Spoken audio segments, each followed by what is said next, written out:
Do you want to shout out to your boy, Liam? Yeah, big shout out to my boy Alfie! Hey, Alfie!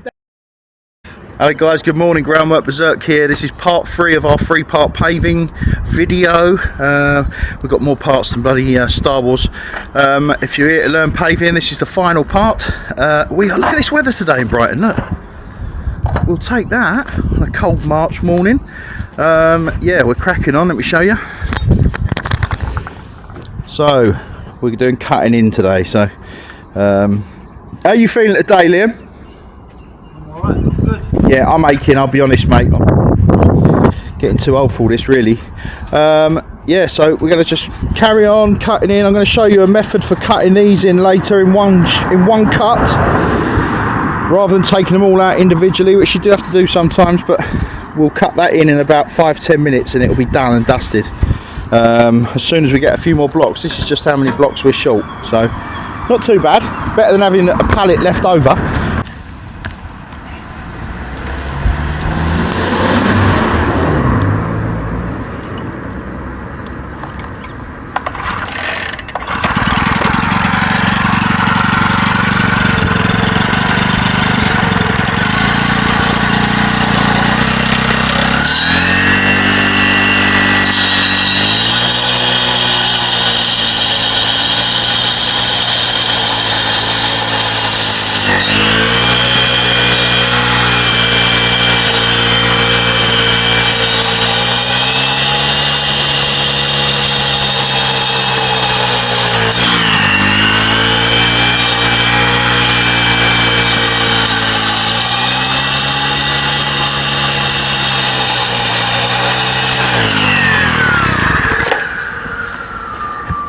Now wait, before you say it, I know you're itching to go and make a comment on why I don't have goggles on and a mask on. Listen, I work for myself.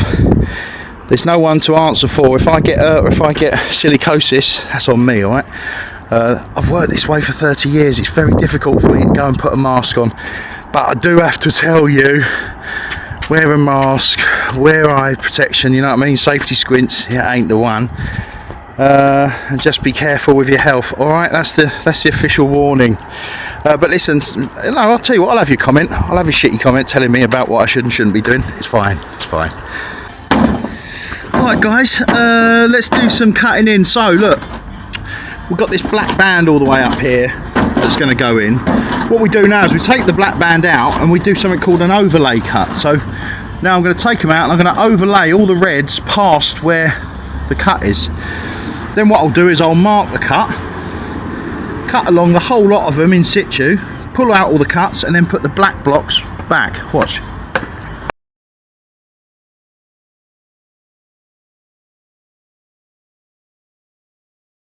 Alright, so we're going to do that all the way up. Okay guys, so what I've done here is I've used the black block left and right of my straight edge, which at this point I'm using a level as a straight edge. And then what I'll get is I'll get Liam to come and just hold that straight edge and I will cut along it. Right, you can draw this line or as I've done, you can do the same.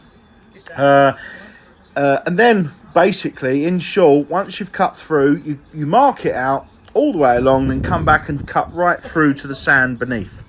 Then you just pull the pieces out and put the blacks in. You'll see.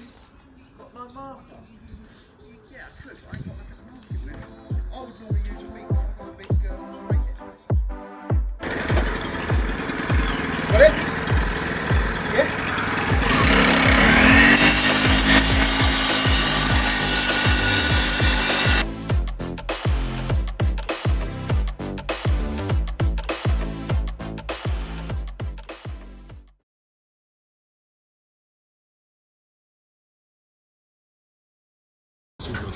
Alright, so look, I've cut right through. Now I'll just pull out all the cuts, get rid of them.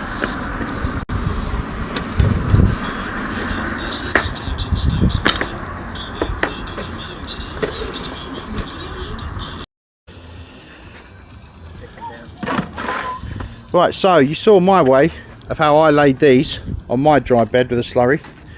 This is how Liam does his. So he put a pad of, it's a semi-dry mix, right, Liam? Yeah, screed mix, and then he'll put a stone every, well, I assume the width of your level. and then you'll, yeah, well, you carry on and I'll film a bit of that. So he's worked all his levels out from here to here, set the pad where the stone where he wants it. Yeah, and then he's going to infill with concrete, and then similar, he'll slurry and then he'll place them all. So it's just a different way of getting a level. Alright, so he's laid his sand out. The way he's done it different to me is he's got it all level, he's screeded it all before he's laid it, got it all compacted, slurried down, and then he put these down a lot quicker than I would. I don't think there's nothing in my method, or is, to be honest, do you? It's just we're doing it my way. It's just a better looking bloke doing it. Yeah, but then he goes along and taps them down to reseat. Yeah, just what with a level on the top, just to make sure they're all level, same. Yeah. So that's good. Like we say, there's more than one way to skin a cat. Yeah, nice. That's his way.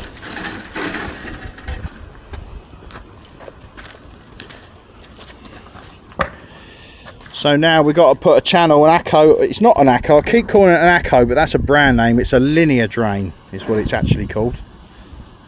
Yeah, we're uncovering a soak away underneath there, what we put in the pipe. Yeah. And then we can tap into the soak away pipe underneath there. That's right. So in the UK, if you're doing any driveway, SUDS 2008, look up that law. That dictates that you must deal with the surface water on a block paved driveway because it's not permeable. And so you typically you put a soak away in underneath, like we have, run a bit of pipe to it, and then you run your ACOs to that, and then the water can soak away underneath as it would if it was a lawn. So it's a bit overkill what we've done, soak away ACOs at the front as well as at the back. Yeah, did we put that in part one? We didn't, did we? No, we did that so because we're on a hill and then the ground runs that way, to carry any surface water off the pathway, yeah, so it doesn't then flood and overwhelm the ones at the front of the driveway. Just yeah, and that's why you've done two, right? yeah, it's just extra, but I don't want anyone saying that a customer ringing up my driveway's flooding. No. Well, then we got to come back and deal with an issue. Yeah. So, and the other thing is we're to the letter of the law, right? So yeah. This is what the council want to see, and if it ever becomes an issue, we can go, there you go, there you go. I have got footage of us doing the soak away, but like an idiot, I left it on like time frame.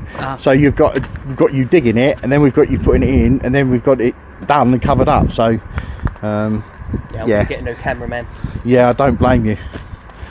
But I'm sure, and I'll do a video on a soak away next job I get with that. So yeah, we're cutting down here now. We're cutting out the back. So it won't be long, we'll be sanding this up. I'm going to do that bit next. Alright, so Liam's got all them in now. And he's putting his ACO drain, his linear drain in. That's been quite a bit of effort in it, mate. We probably should have left the base a bit lower at the front there for you. But yeah, that'll be in. And then all we'll have to do left is to cut that in. We're just tightening up these steps here. Nothing special, just a cheap and cheerful job, and we'll point it up and it'll look nicer than what was there. They were horrible old concrete flags. To be fair, these are just nicer concrete flags, but yeah, we'll be putting the sand down in a minute.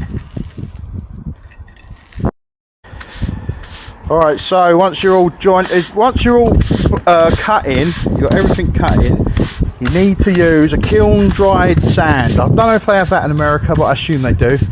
The reason you use this gear is because it's dried in a kiln and it comes perfectly dry, which means it's very fine and it's granular and it will fall in without sticking to itself. If you use any other sand, it won't be fine enough, and B, it will be damp, and damp sand does not go into the joints. And what this does is it locks all the joints together. Not unusual to leave the client a bag of sand sometimes, and they can come out and do this in a couple of weeks time once it's settled. That does happen. You can, on a wet day you wouldn't do this. If the paving was wet you wouldn't do this, because the sand would drag up all the damp from the paving. However, if you had to do it, you can run this in with a hose, right El? Yeah. Yeah. Any tips for running it in with a hose? You do what you're doing, but you flood it with water with a hose pipe. Make sure that you've whacked whacked it, compressed it First. before you wash it in, because otherwise what will happen is if you haven't compressed it, then you flood it with water and sand. When you whack it, it brings all the water to the surface and it just ends up in Makes a a whole mess. mess. It looks like that, where them bank blocks were slightly damp. Yeah. It clings brings to the it. water up Yeah. like that out Yeah, the it just surface. makes an absolute So how many mess. times have we whacked this before? Well, since a couple of times now. Yeah, you cross whack. You kind of just, you go round all the way around the edges, and then you just keep going over it just to make sure that it And a is- couple of compactions after the sand is in. Yeah. And then go over it again with a bit more sand. sand, yeah, so they're fully filled up all the gaps. Yeah. Well, there you go. Happy days. Not bad. Well, that's it, guys. That's the end of the paving job, right? So I'll let you say goodbye to YouTube. Liam? Over and out. Yeah. Do you want to shout out to your boy, Liam? Yeah, big shout out to me boy Alfie. Hey, Alfie! Dad's on the telly.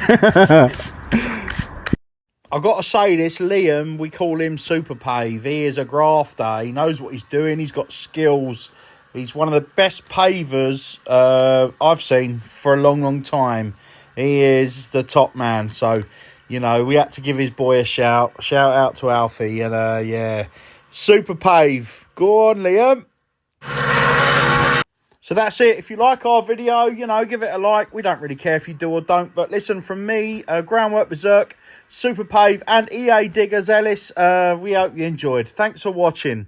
It's been a joy and a pleasure and never a chore. Love you.